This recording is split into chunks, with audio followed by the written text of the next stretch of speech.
welcome to the Redvee TV Instant Reaction, supported by Chapel House Cars for the end of the 2025 season, following St Helens' 20 points to 12 defeat here at Craven Park this evening. Here at Craven Park. Right, look, we're here. Now we're going to turn around so we can get better light. So you have to actually look at us now. We look like we're in a room. We've gone outside the ground where the sky trucks are, looking for somewhere that's protected by the wind. Yeah. And just look like two dodgy dudes robbing a trucks. We've already had one steward coming over chatting. What are you up to, lads? Yeah, lovely steward, but just making sure we're not pilfering. Anyway, can we go home now? Yeah. The result was the right result. Yep. How we got to that result, there's been things in the game that could have, probably have gone against Saints, but we're not Leeds, so we're not going to cry for an apology. I'll cry for an apology from the RFL for making us come here and wasting another weekend. Wasted a whole Saturday, travelling over in the bad weather. And Never thought to come to Hull for nicer weather. I know, for nicer weather than at home, but still. We're here, and yeah, it's... Instant reaction from the fans is bloody rubbish. Bloody rubbish. Bloody rubbish. That's not your real accent either. Yeah, you know what? I think the first half, there's a strong breeze here. But, I mean, like, the last plays from our spine, I know we've had a load of chops and changes in that spine, but there's a lot of experience in there. There are the people wearing 1, 6 and 7, and then you've got your backup scrum half, and not one of them seemingly saw the referee put his hand up and shout last. On more than one occasion. Can count, or took responsibility, and that's really, really disappointing from a Saints point of view. Like, unbelievably so. And I feel like I'm being a little bit kind to him by saying it's disappointing. But, I mean, we were beaten by the better team tonight, and there's no doubt about that. It's just the feeling of you putting yourself under far too much pressure. I think, listen, if we go back for some of the calls of the game, the Jack Wellsby sin binning, when he gives it, I think he might be in trouble. But when you actually watch the replays, to give him 10 minutes for that, I think Jez Litton just realises he's not going to reach the ball regardless of whether he gets a little tug on his shorts or not, and just throws himself on the floor and is it a yellow? Yeah, well, harsh. I think Wellsby gives himself up by clearing it into touch like he's a right back. At the time, as soon as it happened, I thought he was in trouble. And it's harsh, but if it was the other way, I'd probably also be asking for 10. So therefore, I can't really go over the top on that. I'm not whinging about that. What I will whinge out, obviously, we go. I think we're 8. Well, obviously they kicked the pen. I think we go 8-0 down. And I think it was their second try, where again we're down to 12, and we get caught on halfway instead of just playing percentages, kicking long and defending from their own try line. Yeah. And I know they're a team who can come from deep, but make them do that. Force them into doing that. Force them into finding the overlap. Don't make it easy for them. And as I just said, that's the issue with us. We've made it easy for them in that first half. They've got the wind at the backs, and then in the second half, they've already got the points ahead. So if they then, which they do, go score again, it puts them in a better position than we were in the first half. You're not going to deserve to win a rugby league match if you don't have a play the ball inside the opposition's 20 in the first half. No, not at all. Did we have 2 inside their half? Yeah, it was ridiculous. Absolutely completely ridiculous. lacking go forward. Again, you've got a big body on the bench in Noah Stevens. He brings him on second half. I think he gives him about 10-12 minutes. You need to trust your forwards, and if you don't trust him, put Parsi on the bench. Parsi's not in. You know what I mean? You've got to. Yeah. We don't trust our squad enough. He doesn't trust the team enough, and we've relied on the same old bodies all year long. We look like a creaking old car in the end. And do you know what? I thought Alex Wamsley was our best as well. Yeah, I think we look better with Alex on. One of our mates actually sent that to us, who isn't necessarily Mr. Walmsley's biggest fan, but said that we were a better team with him on the field. It's just disappointing that all round we looked we looked like the team we did for 79 minutes 58 seconds of the Leeds game. We just weren't creating anything. The only time we actually looked like doing anything at all was when we actually started trying to pass the ball for the last 5 minutes, going side to side when it's like desperation rugby. And you think, do you know what? If you actually trusted yourselves a little bit more, you might get somewhere. But all in all, that game literally for me just sums up our season. Yeah.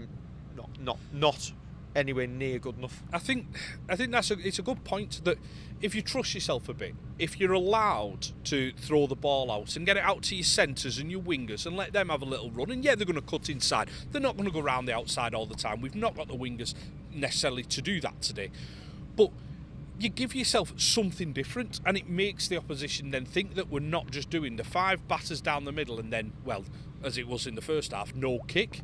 6 batters down the middle, wasn't it? But yeah, you just made the other team think about what you're doing. Yeah, they might be able to handle it, but at least you're showing a little bit of initiative. We show it when the game's pretty much over. And you see the Jack Wellsby kick over to Dion Cross. Wonderful to see, but you just don't see enough of it during the season where you think, I'm not on about just little chips over the top, but just little bits of spark, little bits of something different. It's been appalling to watch at times. Absolutely stinks to watch. Yeah, and listen, you probably can't ignore that our back line was Benison, Cross, Whitley in there. You're missing your first choice wingers, one of your first choice centres. But how many times, how many years can you go back to we didn't have the players at the back end of the year? Listen, injuries are injuries and they'll probably occur any time. But maybe if you use your squad a little bit more early in the year and give players games and rested people and players, like how many players on that pitch tonight after 60 minutes, just like at Leeds, were cramping up? Yeah, well, I know they don't play in that position, but you've still got Super League experience in Matt Whitley. Yeah, he's not a centre, he's asked to fill in a job. You've got Super League experience in John Benison. You've got Super League experience in a young man in Harry Robertson there now. He's probably the one that you think, well, out of the back line, you come off scot-free, really. And I know he's made errors, but the youngest player there, you've got Super League experience in Dion Cross. So you can't keep hanging your hat on, well, you're missing your first choice. We've still got experience in them positions. We've still got when Dion Cross was signed, I think people thought it was a good signing as a good option in your squad. He can play a bit of centre, he can play a bit of wing. He was doing well for Salford. He wore number 5 for Salford. I don't think he's had his best night tonight. I think at times he looked down that edge with him, Whitley and Sirenen. They were getting cut open like hot knife through butter in that first half. They looked that atrocious. They got switched to the other side in the second half. They played on the far side they played along the main standards at Hull KR all the way through the game. I think if you look at, and we'll probably do a proper big season review, but if you look at the standard of players that we've signed over the last few years, the standard's not been good enough to match the top teams. Yeah, and I think the standard of Super League, we always say the standard of Super League isn't to what it is. Signing Dion Cross, I think Dion Cross is one of them good squad signings where, you know what, if you're playing him for 20 games in a year, that's fine. You're fine with that because he's got that experience. You're not just bringing someone in, say from the Championship, and making them go and go again and they get caught out. But you're right, throughout, we've mentioned it earlier this season, we need a 6 or a 7, a proper dominant 6 or 7.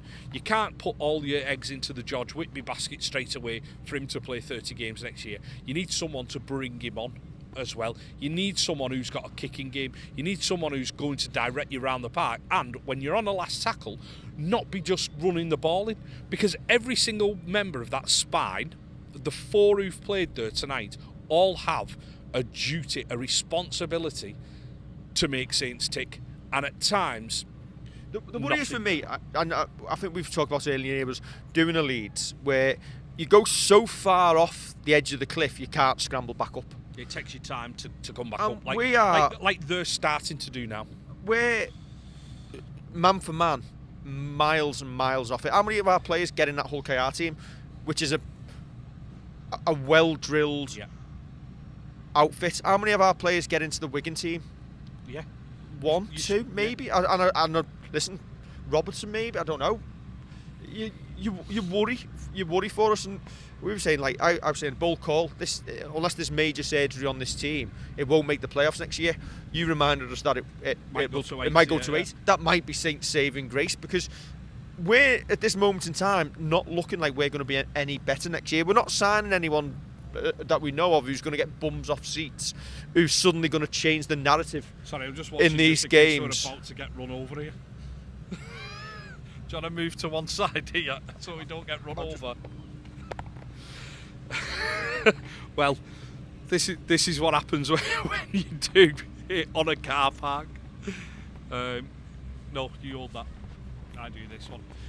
Yeah, you're right. Get him run over would just sum up our season. It'd be the most interesting part of tonight, I think. Especially when it's filmed.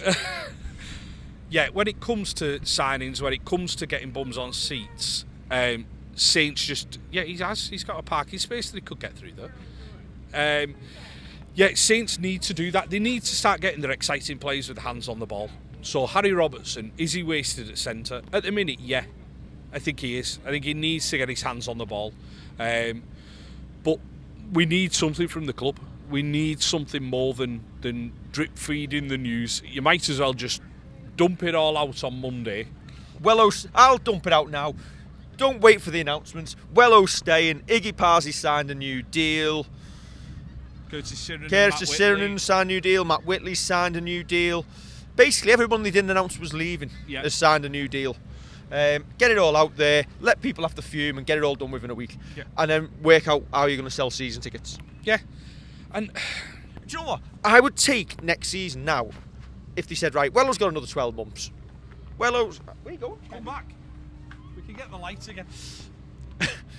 Wello's got a new deal. Next season... Listen, if people are going to listen, they're going to see our faces as well. Go on, Wello's got a new deal. We're going to start next season with George Whitby. He's going to be in your halves all year. This is what we're going to build. We're going to build for the future. Noah Stevens is going to start at prop next season. Robertson, I'd start him at 6 alongside Whitby. I'd put Wellsby back at fullback, and what do you do with Tristan Taylor? I don't know. Oh, we'll have injuries, so we'll get in anyway. He will get in anyway, but Owen Dagnall on the wing. Give him the number 5 share, 2 share, whatever one you want to give him. 5, yeah. Probably be 5. Just awful. We're just awful.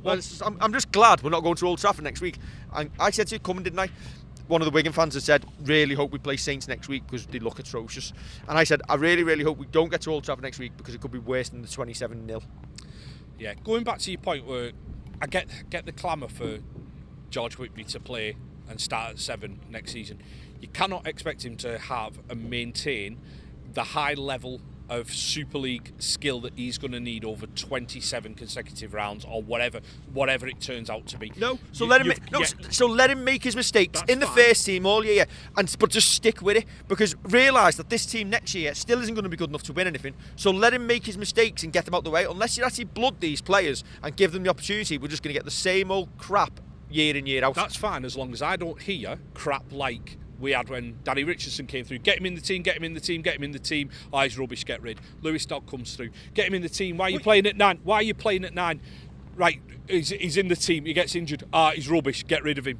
I don't want to hear that again, though. You've got to give him time. You've got to give him time. And he should have had, and that time should have been this year. Oh, he should have had games at the end of this year. He would have been my choice at the end of this year over Moses and Bai, because I've just seen one of the worst 7 performances at Saints in some time. And I've seen, God bless him, John Wilkin play 7. And I'd rather have John Wilkin now playing 7 than Moses. On the plus side, Moses and Bai will never play for Saints again. Yeah. But you're right. He must be injured, because why is he not? He's kicked. He is kicked for the past couple of weeks. And then he did. I think he put 1 in. And this is why this season was a lost opportunity for me, because we were never ever going to win it this season. Not a chance. We could see. What did we say after the Magic weekend? Neither of these teams will be troubling the grand final. So play your youngsters all year, blood them, and at least you could be looking at next season going, do you know what? They've been stiffened up this year with 20, 25 appearances in Super League. They're going to be much better for it. Probably wouldn't have put them through 20, 25. But you put them through the games that I get what you work for them. Whatever's best for them. What's Noah Stevens learnt this year apart from getting splinters up his arse on the bench? I'd love to know about the relationship, the kind of what he's said to him, what he's kind of day to day, what happens. Right, you're gonna, don't worry, because I've dropped someone down to the reserves because they've got stuff to work on. By the way, he's coming back in. He's going to get on the pitch before you do. I'd love to know that. Absolutely love to know. But that's it. I get your point. I want to see them young lads playing. I want to see. I'd rather write off, as you say, write off next year, and have young lads playing. But I want that without the thought process that we've had in the past. And I'm not saying from you, from a contingent of our fans of, right, he's not doing the job, we need to get rid of him now. No, you need to give him the time, you need to give him the players around them, and you need to let them play and make mistakes and let them, and you need to let them get tired and then take them out the team for a couple of weeks, then get them back in. But it needs to be done in a proper way, and you just don't see that happening. I think they need to have an honest conversation with the fans. No, shut up. An honest conversation with the fans. No, and turn around and say, don't listen, and whether the fans will like it or not, don't mock them by pretending that, oh, do you know what, we're really excited about this year, we really think we can achieve things. Don't treat people like the stupid. Come out there and say, we're in a rebuild. This isn't going to be a 1 year, even a 2 year project. Could be 3 years before this team get back to it. At this moment in time, Wigan and Hull KR look like the set to dominate. In a couple of years. We're now competing with the likes of London and Bradford, who are going to be coming up to sign the leftovers. That's where we're at this moment in time. Feels like it, doesn't it? And if we're looking for players in the NRL now, and London get confirmed next week as being in Super League, where's the Aussie one want to live? If they're matching us for salary cap, let's be honest, they're all mercenaries generally who are coming over anyway for money because they can't get an NRL deal. So if they got a choice of living in London or they're going to live in sunny St Helens, the pull of this club isn't what it was. It's a good point. Because I think some of our Aussies living over in Manchester? No, Tristan is. That's what you've got to try and sell to. Immersing themselves in the town they are. Yeah. At least it's closest to the airport, so every time you get a weekend off you can go to Spain. Yeah. Let's talk about Hull KR a little bit. I thought they didn't have to get out of second gear tonight, and I think if they'd needed to, they really would have. I think they need to be better than that next week. And I'm saying that from a position of I think they can do. Yeah. But they need to be better than that and probably a little bit more game smarter next week, because Wigan just know how to turn on playing in a final, don't they? And I think that Hull KR need to everything they learnt in the Challenge Cup final, they've got to put another 10-20% on that for the grand final. I'm saying it from a Saints point of view. I genuinely hope that they'll go and win it. Yeah, there was a Hull KR fan in front of me second half, said he watches us, and I said good luck next week. The worry I have for them is they've had a week off. They've had half a week off against us this week. And a post-training session. And we're going to have had a really hard game and battle hardened themselves against Lee.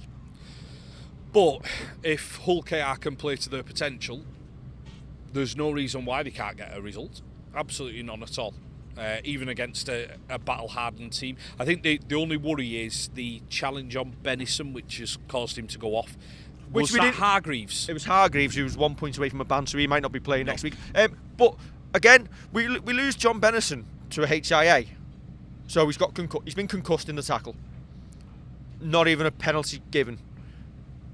At the other end, Reece Martin stays down.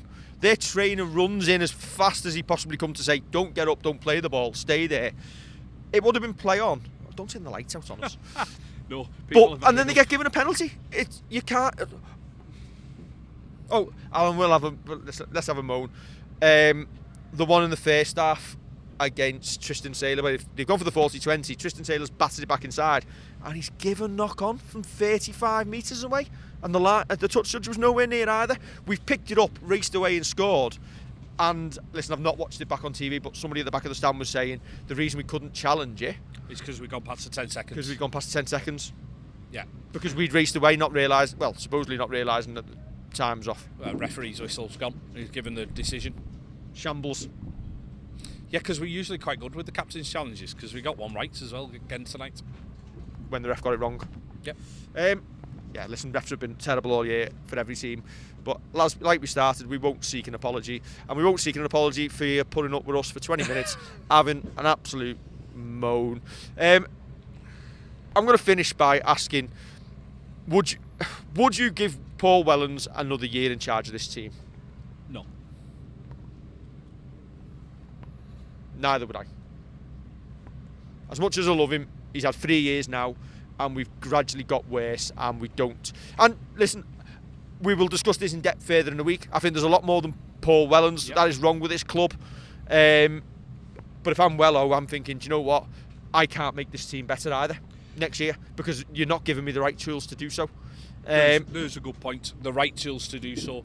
I don't think he's got the right tools to do the job. But if he did, I don't think he knows how to do it either. I think we sometimes play with a little bit with the handbrake on. Like Yeah. Like that? That's the handbrake. No, I think Point. I think we don't play to our full strengths. Yeah, can we be better? This is Hull's red light district. No, we keep going red and then white, and it's the Saints lights here. I think it's an interesting point about giving him the tools, because if you do give him a new contract, you've got to back him up with the tools to do the job, because otherwise, are we going to get more of the same? Or he needs to change his philosophy. I thought he was just literally going to plough into that ball then. Or is he going to change his philosophy on how we play? Because that needs to happen as well. I feel like the lighting on this has gone through the roof. I feel like we've been in a disco. That's showing me age as well, a disco. Yeah, I wouldn't, because I've not seen enough. There's not been enough for me in performance, in showing an adaptability, in use of interchanges, to show me that we're thinking differently at any point, and we're not just doing the 5 drives and a kick. He's had 27 games this year to change things round before we reach this point, and hasn't done so. It's almost like we've locked our playbook in this truck. We're just so far off it. And the worst part about tonight is we've only lost by 8. We've lost by 8, and it looks like a valiant effort. Yeah. Well, you know and what? it's the same each year, isn't it?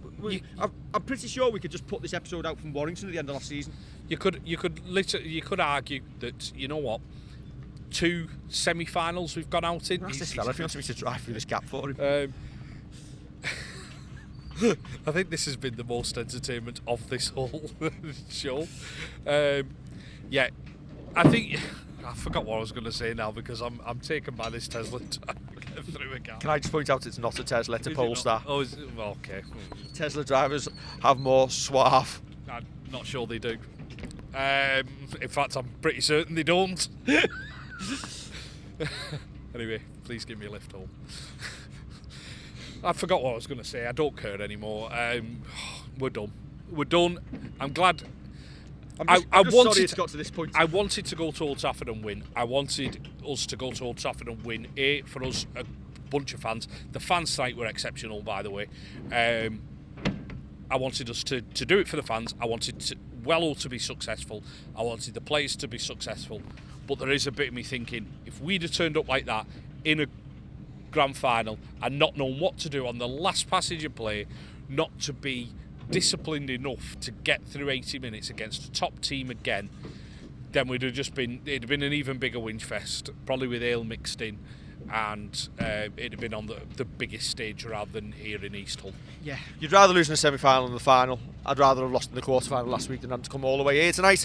I will finish this by saying, personally, I do not think Paul Wellins should be head coach, even though he's getting that year's deal. I would move him upstairs into like a director of rugby role to make him oversee the whole club, because I think it stinks from top to bottom. We're losing youth to other clubs. We're trying to we've stagnated. We're doing everything that we were 25 years ago, not realised that the world's moved on. So allow Wello to overlook at the structures of the club and give him that role and see how he gets on there, and put a new head coach in place, and then allow your current chief executive to look after the business side of it, rather than having one man try to rule it all and do it all. Okay. Yep. That's it. Yep. That's my instant opinion. Absolutely no problems with any of that whatsoever. Because this can't go on, and because there's going to be a lot less people at the Totally Wicked Stadium next season if this is what is going to happen. Recruitment is going to be absolutely huge for us. Yeah. Unfortunately, it's now middle of October, and we haven't got. And it's quiet as anything. Yes. Have you had enough of this season? Yes. We'll be back. That's a threat, not a promise. That is a threat. Listen, we'll be back in 2026. Because the crappier we are, the better it is for views. No. Do you know what? Because we stick by them through thick and thin. And do you know what? It's been great doing this Redvee TV when we've won grand finals and we've had all the success. But as fans, you should stick by them through thick and thin. Listen, I get people are going to vote with their wallets a little bit next season.